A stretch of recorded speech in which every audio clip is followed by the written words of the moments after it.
il y a un sérieux problème, puis on ne peut pas se fier sur des promesses, même dit avec un air de bon père de famille, de M. Coiteux, de dire qu'on va régler la situation.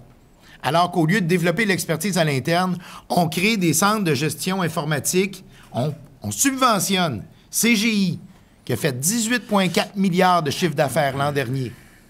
On leur donne 30 000 $ par emploi créé pour créer des emplois à Shawinigan, à même le Fonds de développement économique pour la fermeture de Gentilly 2, pour créer des emplois qui vont donner de l'expertise à CGI et qui vont faire en sorte que dans 5 ans, on va encore payer 250 puis 300 piastres de l'heure pour aller avoir...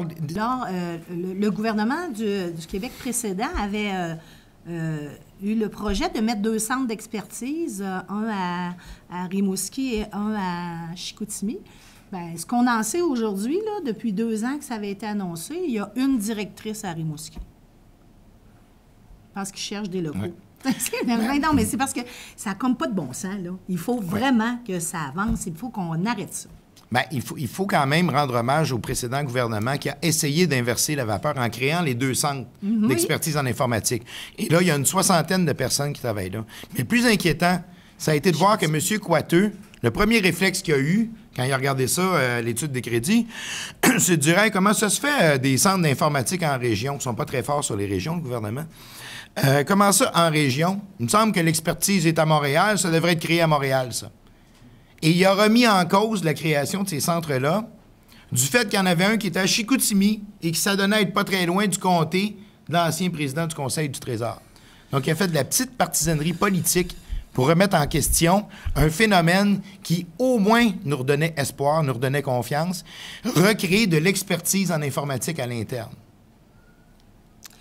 On avait une lettre d'entente, nos syndicats, nous, à la dernière convention collective pour étudier la sous-traitance. On avait 2 gros dossiers, soit celui du ministère des Transports et celui de l'informatique. Alors, 2 ans plus tard de travaux, le gouvernement a carrément mis fin à ces travaux-là, unilatéralement, avec un courriel disant qu'il arrêtait de faire ces travaux-là. Pourtant, on avait des recommandations, on avait des solutions. On se fait taxer souvent de ne pas avoir de solutions. C'est pas vrai. On donne des solutions. On n'est juste pas écouté. Ils ont tiré sur la plug. C'est ça. Après nous avoir convaincus pendant 3 ans qu'il ne fallait pas vous parler, qu'on partagerait des données, mais qu'il ne fallait pas vous parler. Ça a été un camouflet, finalement, pour nous réduire au silence pendant plusieurs années.